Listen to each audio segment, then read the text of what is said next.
आधी रात को छत पर कौन आता था। रात के ठीक 2:15 बजे हर रात घर की छत से किसी के चलने की आवाज़ आती थी। पहले सभी को लगा शायद बिल्ली होगी या तेज़ हवा की वजह से कोई आवाज़ आती थी। लेकिन एक रात बहू ने खिड़की से देखा कि छत पर कोई काले कपड़े में खड़ा था। जैसे उसने टॉर्च जलाई वह साया अचानक गायब हो गया। अगली सुबह छत पर मिट्टी से भरे जूतों के निशान मिले और एक पुरानी चाबी, जिसे देखकर ससुर के चेहरे का रंग उड़ गया। आखिर हर आधी रात छत पर कौन आता था? क्या वह चोर था या 18 साल पुराने एक ऐसे अपराध का गवाह जो फिर से लौट आया था? इलाहाबाद के एक पुराने मकान में शिव नारायण, उनकी पत्नी लता, बेटा अभिषेक और नई बहू कविता रहते थे।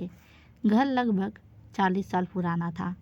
शादी के बाद जब कविता इस घर में आई तो पहले कुछ दिन सब ठीक रहा, लेकिन एक सप्ताह बाद हर रात छत पर कदमों की आवाज़ आने लगी।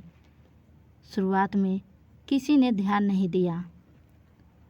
फिर एक रात कविता ने साफ देखा कि कोई व्यक्ति छत के पानी की टंकी के पास खड़ा है। जब परिवार ऊपर पहुंचा, वहां कोई नहीं था, लेकिन टंकी के पास एक ताज़ा पदचिन्ह मिला। अगले दिन शिव नारायण ने छत पर ताला लगवा दिया, फिर भी आवाज़ें बंद नहीं हुई।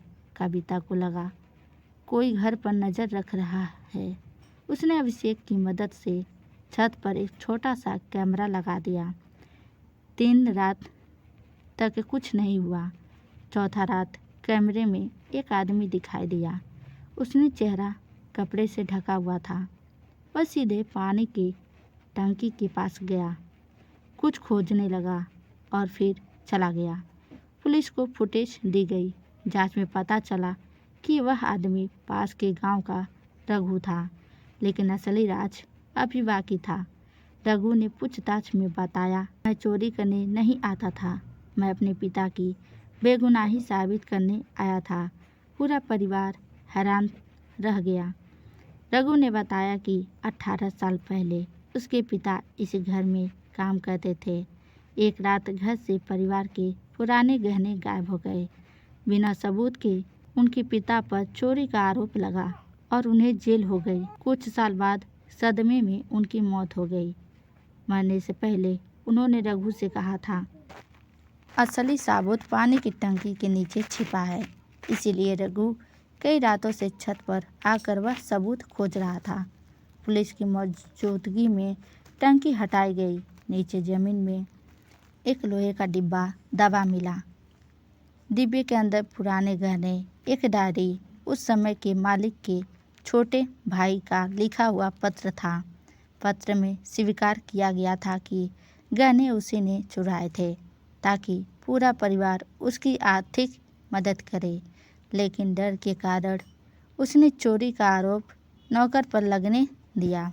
सच्चाई सामने आते ही शिव नारायण की आंखों में आंसू आ गए। उन्होंने रघु से कहा, तुम्हारे पिता निर्दोष है, गलती हमारे परिवार की थी। उन्होंने सार्वजनिक रूप से माफ़ी मांगी और रघु के परिवार को उचित आर्थिक सहायता भी दी। रघु ने कहा, मुझे पैसे नहीं, मेरे पिता की इज्जत वापस चाहिए थी। उस रात के बाद घर पर कदमों की आवाज़ हमेशा के लिए बंद हो गई, लेकिन उस घर के लोगों ने एक बात कभी नहीं भूली, सच चाहे कितने साल दबा रहे, एक दिन जरूर सामने आता है। सिर्फ बिना सबूत किसी को अपराधी मानना एक बड़ी गलती हो सकती है। सच देर से मिले फिर भी न्याय का महत्व कम नहीं होता। झूठ से बची हुई इज्जत असली इज्जत नहीं होती।